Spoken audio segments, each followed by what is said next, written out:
Since my last video was about the classics I would read in 2024, I thought why not make a video about the books that I'm not going to read this year, or the books I'm hopefully not going to read this year. Ever since I started reading books, I've been trying to figure out what is my kind of book, and to some degree I've succeeded, but I also read a lot of books that I feel like they're just okay or they're bad.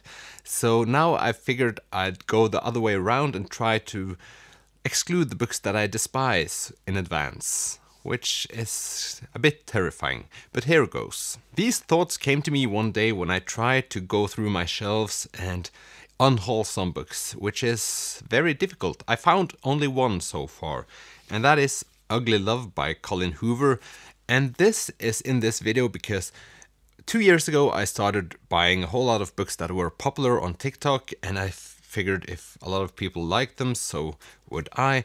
But that's not the case, and even though I've read one Colleen Hoover book, didn't enjoy that one as much, I still have this standing behind me, which is kind of dumb because the chances are that I won't like this either.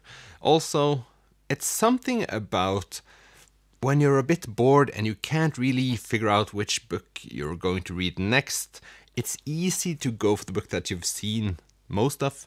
Also, if you're on audiobooks and you're in the app and you sort of recognize the cover, you think, well, this wouldn't be all that bad. But sometimes, maybe more often than not, it's a little bit bad.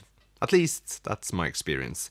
So the first segment of books I'm not going to read that much this year is the TikTok, Instagram, popular books which everyone reads, I guess. This doesn't necessarily have to do with language, because often they're more understandable than other books, but they're often also boring and they have weak characters and the plot isn't all that great. And okay, also sometimes the language is just crap, so that's why I'm trying not to read that many this year. But the language can also sometimes be an issue, and I'm not one of those. I like to call them intellectual readers because I find them fascinating as a group, and these are the people that read books with what I would like to call a crooked language. It works in Norwegian, I don't know if it works in English, but the books where it's written like, it's not he walked down the street, it's like, here you have a street, a man used to live here, he still lives here now. Maybe he has a garden, maybe it doesn't have a garden, who knows? Are there flowers there? I don't know. But one day he suddenly went from A to B, or maybe from A to C to B. No, he went from A to B. Yes, I know exactly, he went from A to B. Do you get my point? I like books that tell me what is happening and not try to confuse me. I realized this when I was on a plane yesterday and I had my Kindle with me and tried to figure out what to read next. I picked up a book called Wonder Boys by Michael Chabon, or Cabone, I have no clue. But I started reading it and I found it to be like, not stressful, but I've like, come on, why not just write what you mean or just explain it to me in simpler terms? This might be my issue, I realize that. I realize that there are readers out there that get this kind of writing more than I do, but I just find it to be tiresome and I'm exhausted when I read books like that. And this is just one of the examples.